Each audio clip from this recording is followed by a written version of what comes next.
Let's try to see types of relationship in this session, where we are going to see various building blocks of the relationship, what are the symbols used in relationship sheet, and what are the different relationship like one-to-one, many, or one-to-many kind of relationship.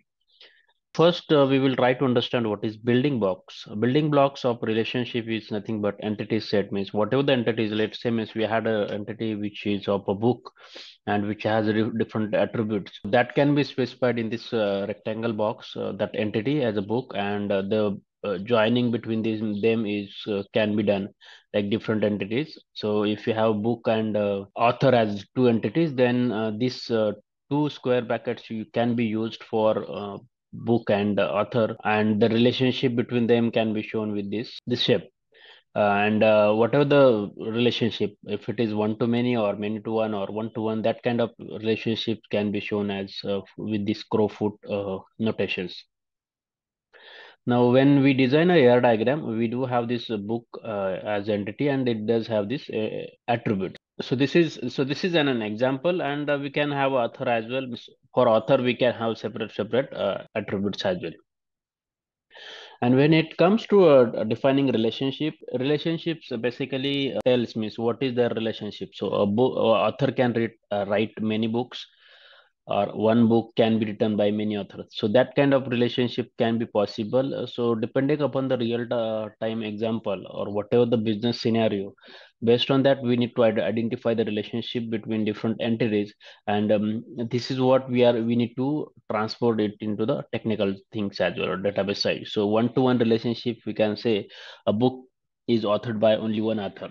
So this can be specified with these two lines on the both the sides, and this with this shape we can join these two entities, book and author. So book has one-to-one relationship, one book written by only one author.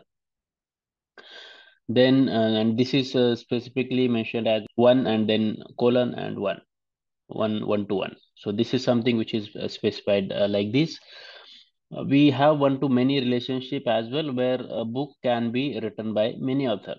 So this is a single book, but it might have more than one authors.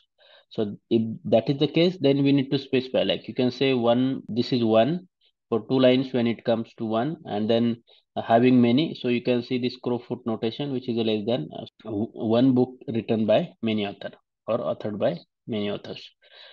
This is shown by crowfoot's notation, and this is for many to one relationship. And this is generally noted like this, one as m. So you can say one to m. So this is something which is one to many relationship. Then many to many relationship. So this is another relationship which is a book. Many author can write many books, or a book can have many authors. So that is something which is when it is the case, then this is shown like this crowfoot notation here, less than and equal to. So this is something which is specified like this. Author can have multiple books, or a book can have multiple authors. So this is many to many relationship. You can see that this is something which is mentioned as m to m. So this is something which is we can identify. So these are the some of the relationship which are used in the entity relationship diagram when it comes to understanding this type of relationship. Building blocks of that's what means we have seen in this session. Building blocks of relationship, different relationship types, and difference between relationship types, like one to many, one to one many to many. So that kind of things which we have seen. I hope you liked it, and I will see you in the next lecture.